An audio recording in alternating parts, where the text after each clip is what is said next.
$100 and they were $10 items. So it would have been close to $5,000 if I would have bought them at full price. And I used those pieces, rented those pieces of furniture out to my realtors I was cleaning for before I established my monthly, whatever. And I put all of those pieces of furniture together in a warehouse until I figured out just use the damn drill. But I can get a piece of IKEA furniture put together in less than 30 minutes.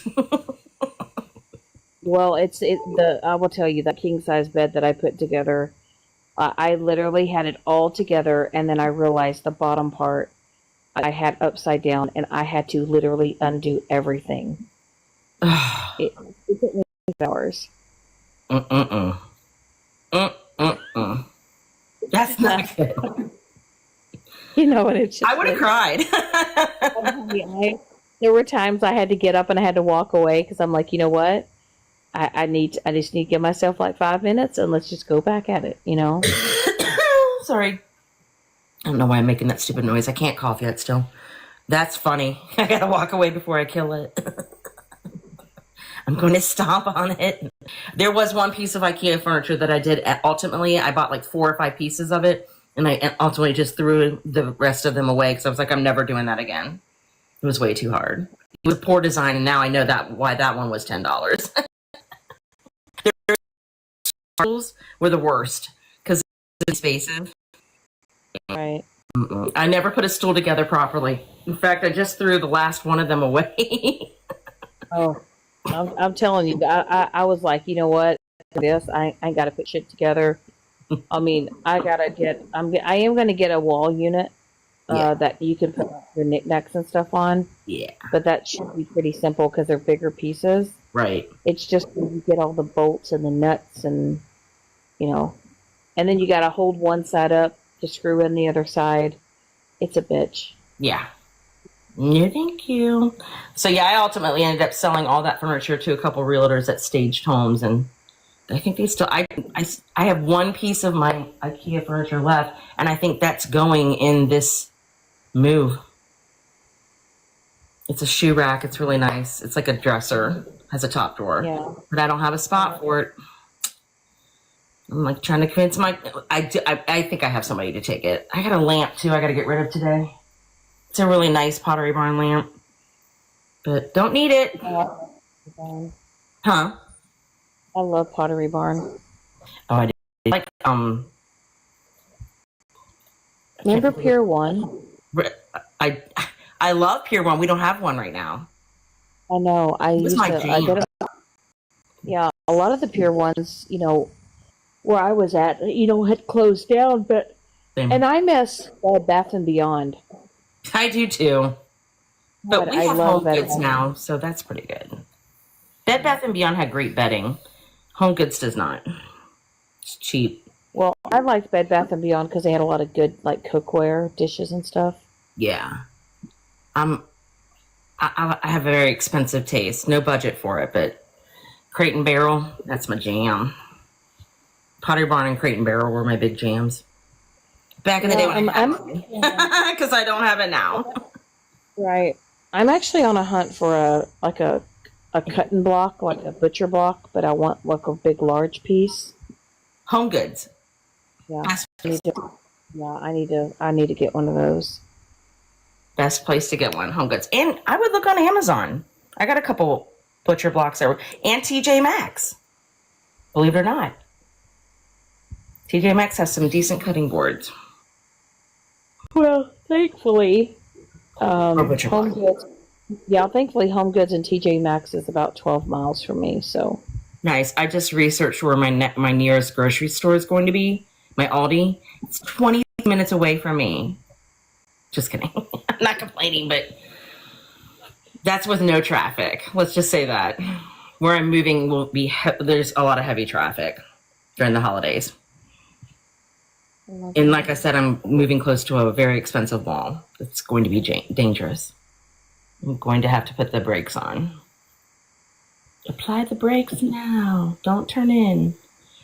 But it's beautiful during the during the Christmas season. It's high-end stores like Restoration Hardware, Pottery Barn. I think it's the only Gap around. which I haven't worn Gap clothes in a long time, but they have a hot pink sweatshirt out this season that I desperately want. Oh, very nice. It's very like kind of that bright purpley pink, hot pink, Yeah. you know. That would be my jam. But like, I need another sweatshirt. I'm looking Girl, at the top shelf in my closet. I haven't finished packing that because I can't reach it. So, but I don't need them right away. So I'll probably grab that stuff after the large stuff is moved because I packed some of them. But I have probably 50 different sweatshirts. What do I need that for? So when do you have to be out for good? Like, The end of the month. okay. But the last 2 weeks of September, I have some heavy workload. So it's going to be a pain getting back here to, clean. Right. I'm sorry. That's it, right? Well, just take your time, do what you can. Yeah, You know. but I'll get it done. I'll definitely get it done. I haven't gotten everything out of my shower and bathroom and stuff, everything ready to take to the new place because I'm like, I'm going to miss my big shower. Ooh, I need to get my bidet off and my shower head off of here. I bought a new bidet. I bought a bidet with a handle this time Oh, nice. because you can shoot it across to the shower if I don't end up getting my shower head on. But yeah. Okay. Yeah, I don't don't ask. I put them on for all my clients as well. They're super easy to use and super easy to install.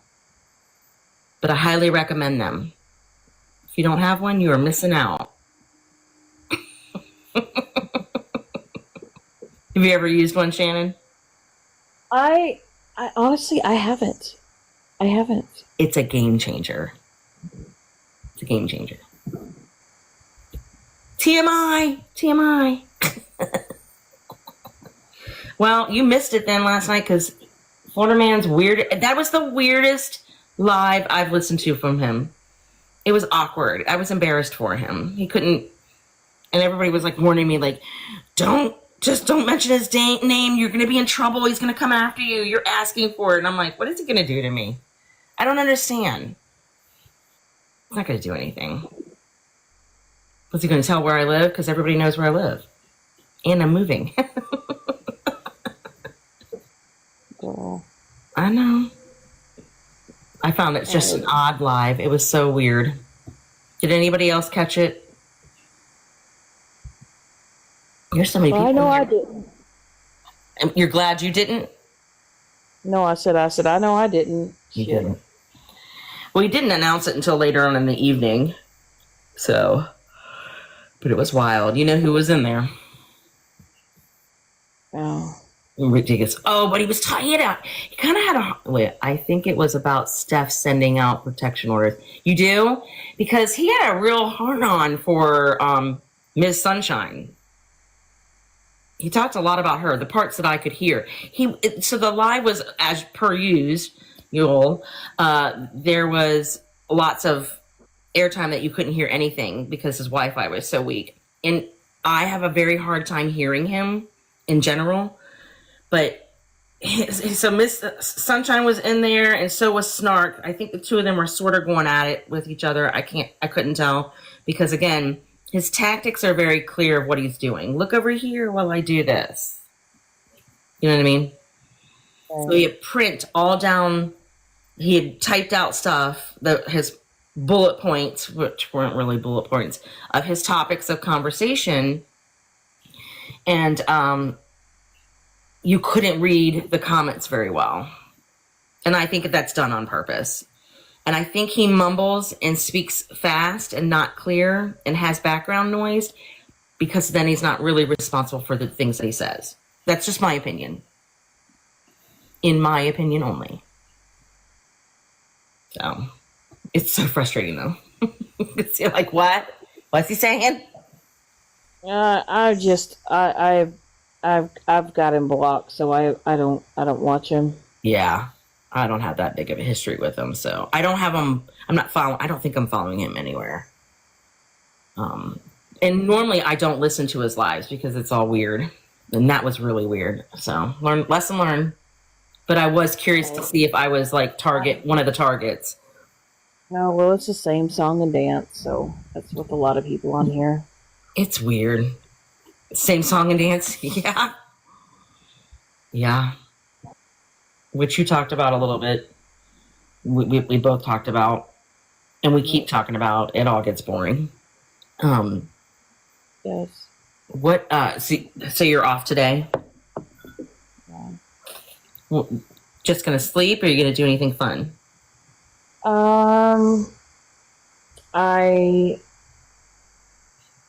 I do need to take a couple of things to the dump, To the like and because I've got pretty much everything set up here in my apartment, so I got a couple of things I just need to get rid of. So I mean, I got pretty much everything all organized and everything like I want to. So I don't know. I might just chill and might go buy a few groceries tomorrow and hang out, watch a movie or something.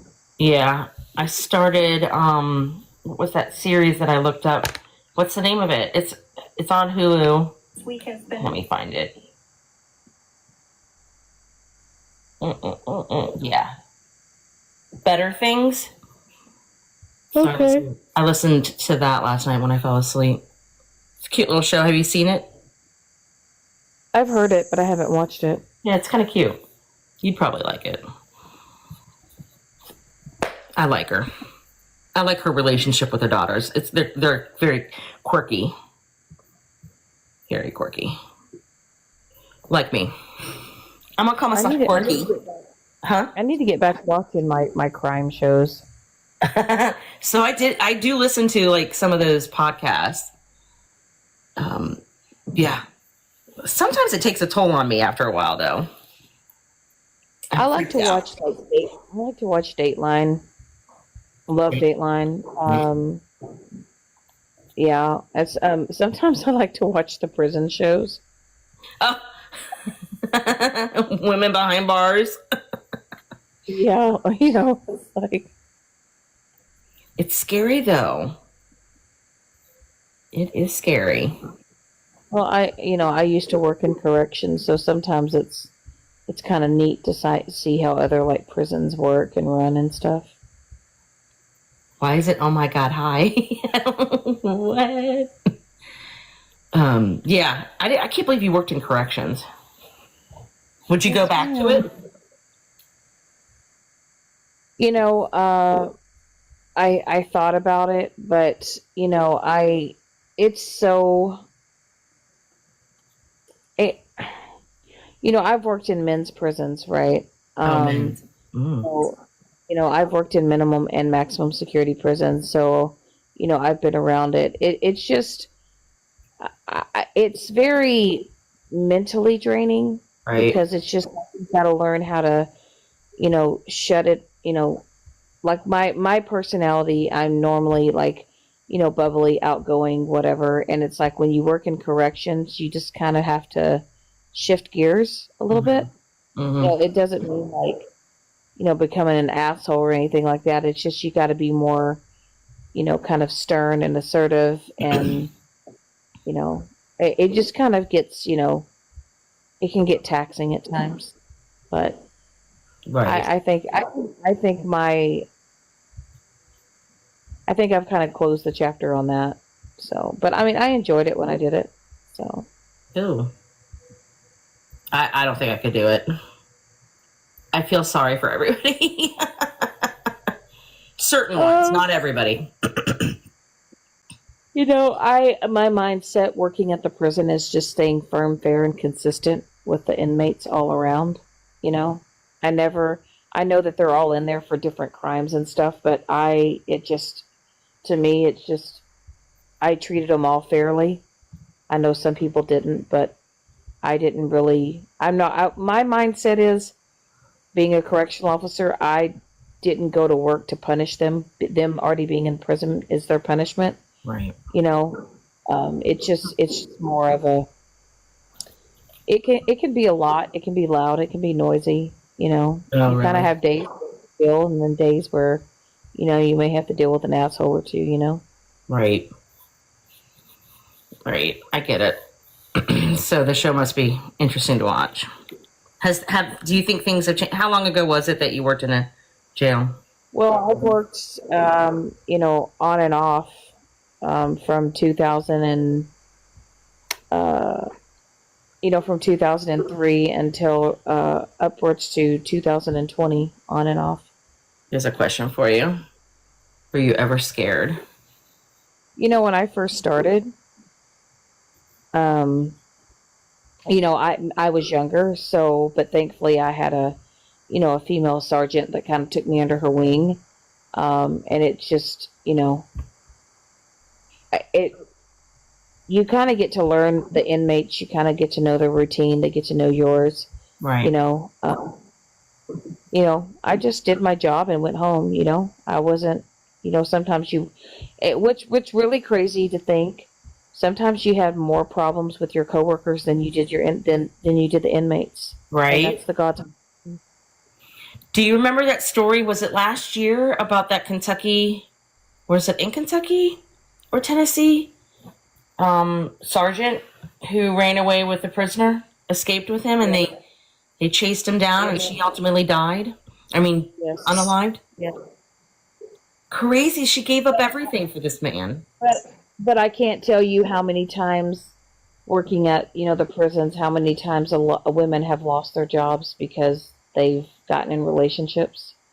It happens a lot, and you would be very surprised how many married women, because there was a married woman at the prison that I worked with in Texas.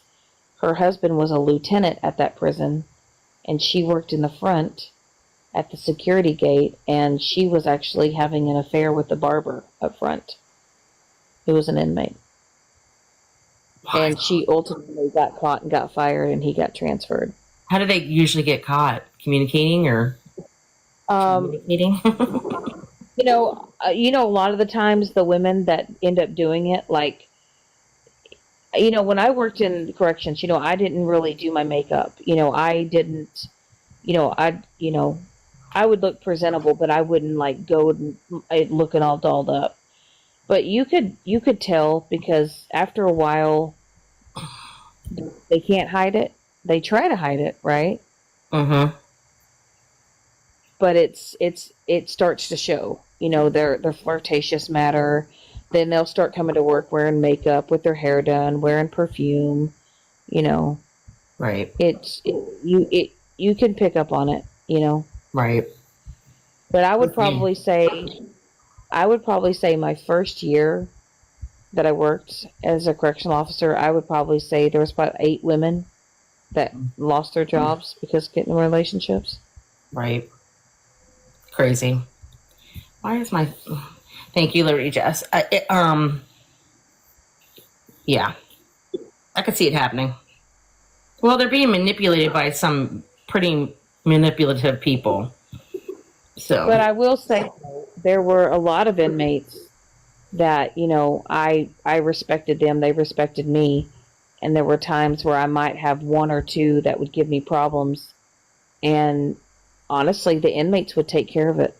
Nice. They would handle business. You know what I mean? Yeah, well, they house themselves. Well, they not house, but yeah, they take care of their houses. You know what I mean? Well, because they live there. I got to go home every day, but that's where they're stuck for however long. But a lot of the times, they would see someone give me a hard time, and they would take care of it. Lease themselves. They do. They police themselves. Thank So you for the- sometimes I would just, or sometimes I would just be like, hey, y'all better go have a talk with him, because it's it's not going to end up good for him. So they'd have a little talk with him and put him in check. Yeah. But I never, in the time that I worked corrections, I never had, I was never threatened or never put in a situation where I could have been harmed. And I will tell you that if there was ever a time that another inmate would have tried to hurt me, other inmates would have taken care of it. You know what I mean? They would have stepped in. You know what I'm saying? Yep. They would have been there quicker than my fellow officers. True story. Probably. You know. Yeah. So, but I mean, you always got to be on guard, though. You know, working at the prison, you can't get complacent. You can't ever have that mindset of, nothing's going to happen, because things do happen. Did you ever have a fellow employee that ever got in trouble and ended up being a prisoner, or Well, themselves? funny story. The last prison that I worked at, one of the female officers was actually not only sleeping with one of them, but she was actually bringing in contraband like cell phones, cigarettes, weed, and stuff like that. And she was doing that for about 18 months. Well, ultimately, she got caught and she got prosecuted, and she ended up getting sentenced. Well, they gave her an 18-month sentence, and they suspended most of it, and she ended up only having to do 90 days, and the rest of the time got suspended. Crazy. Gave up everything for that. Well, and she can never work another government job. She can't ever work for postal service. She can't work. She can't. She's now limited. You know what I mean? And she loses all that pension and everything. Yeah. Do you get a pension from that when you finally retire? It depends on what state. Some states do pensions. Some states, they have different retirement plans. Right. But I will say, the one that I worked at in Texas, they had it's kind of like you put so much in, they match it. Right.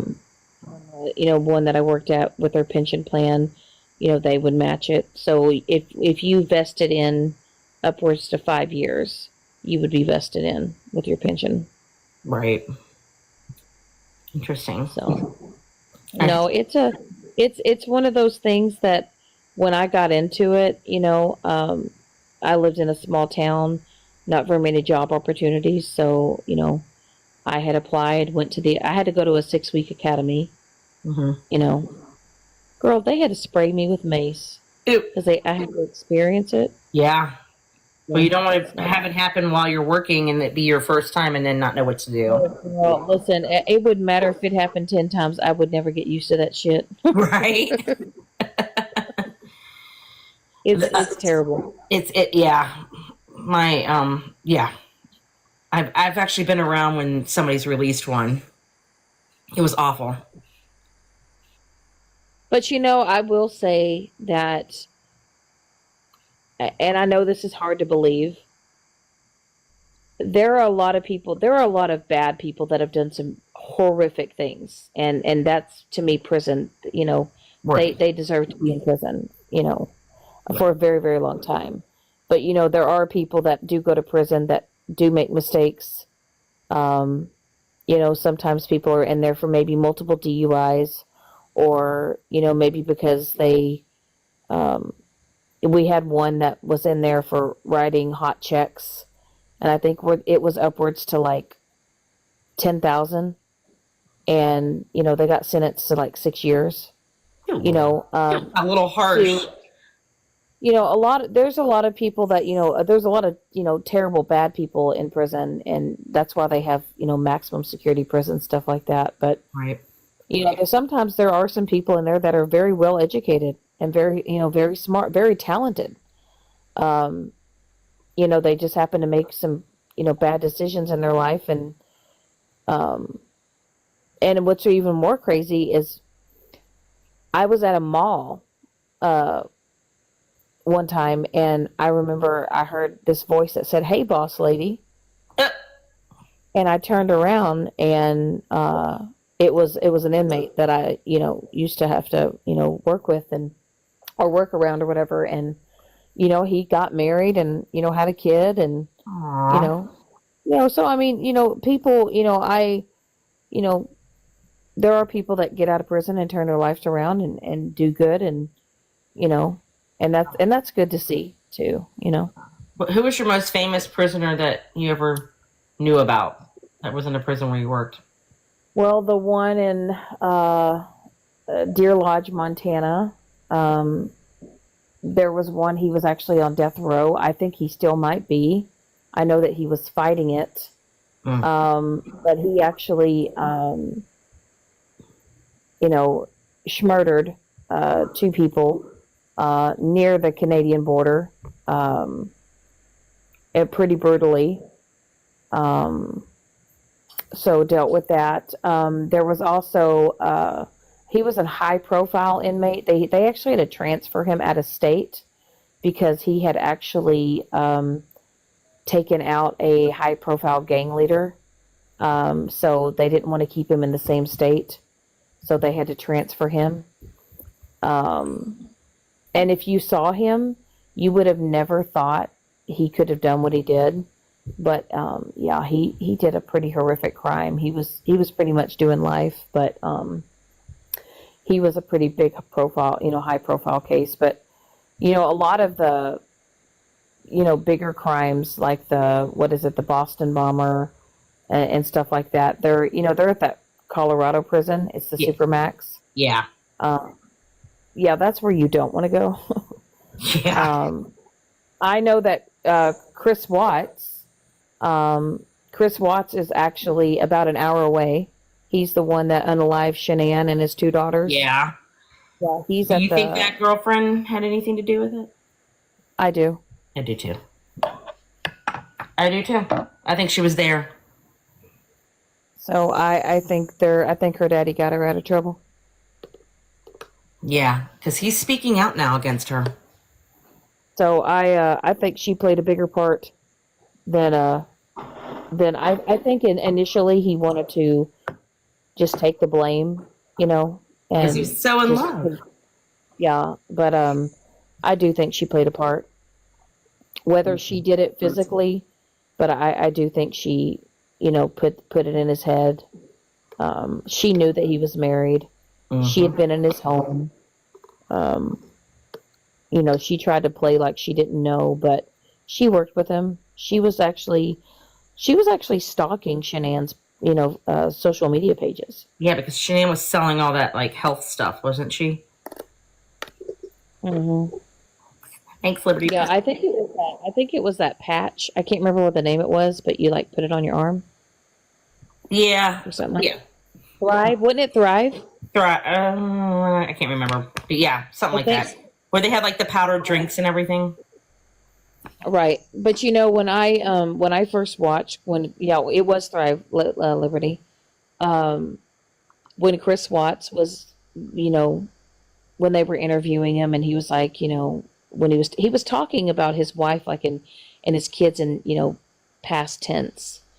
And it was almost a dead giveaway. And the fact that he was like smiling and grinning, most people, if your loved one, if you go home and they're missing, like you're distraught, your kids are missing, your pregnant wife is missing, but he almost seemed gleeful,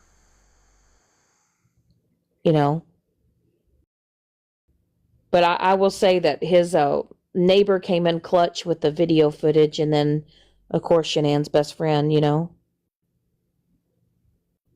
Oh, you said from wasn't it Fayetteville, North Carolina? Yeah, because I think she was, didn't she go stay with her parents for like 6 weeks?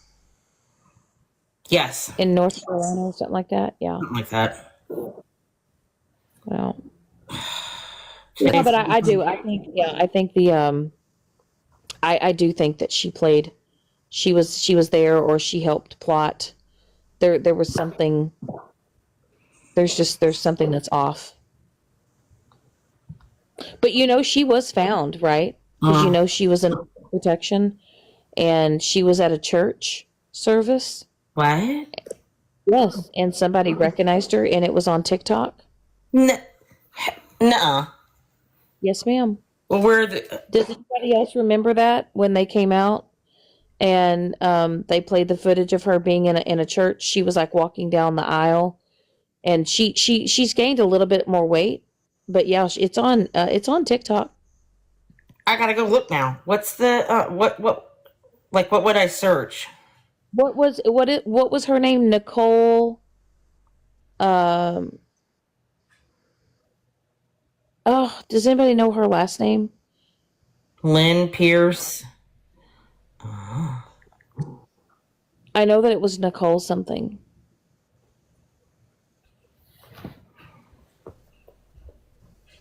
But you should look up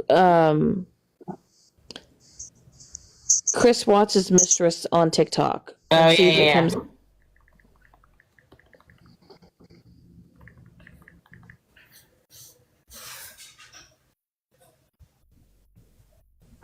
Oh, I see her now. Yeah, she does look a little different. Yeah. But plain. Yeah, well, not only that, but she's put on a little, a little bit of weight, but yeah, her dad was part of the task force or whatever. I think he had something to do with getting her out of trouble. So she knew a lot more than what she put on. And I think Chris Watts was so in love with her at the time. I think he just took it all. She was part of the GVC. Well, Yeah, it's wild out there. yeah, he's about an hour. He's about an hour and 10ish minutes at the max prison. We have a prison here close to where I live right now. I don't know if we have any high-end people here. Let's see if we got anybody high-end. Or what would you call it? Famous?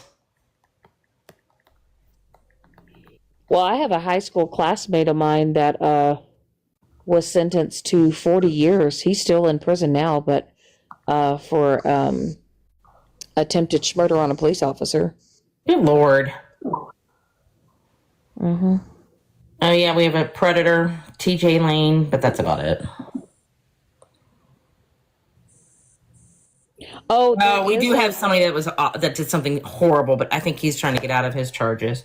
Huh? Well, there is a female prison, probably about 30 miles from where I live, and she's known for so she decapitated her boyfriend's head and put it in a bucket. Lovely. Lovely. People have lost their mind lately. Listen, You think I'm crazy? That's why I laughed. We're like, when I was called crazy yesterday, someone was like, "Did you murder somebody? Did you like no?" I will say though, working at a women's prison, in my opinion, because I had to help out at one for about 3 weeks because they were short staffed. I will say working at a women's prison is way worse than working at a men's prison. Yeah. Because we are emotional creatures. And you can just imagine having 300-400 female in, a different variety of them. And honestly, you may think as a women's prison that they're a lot cleaner. It's absolutely disgusting. How some of them, not all, but some are just not, they do not take care of themselves. And they like to do, right. How do they get their hair cut and stuff when they're in prison? Well, at a prison, they have what they call sometimes, depending on if they have a pod, they may have a barber that works in each pod. So, you may have where I worked, we had like a J pod. So we would have a barber that would come in every day and people would sign up for haircuts. But how do they afford it?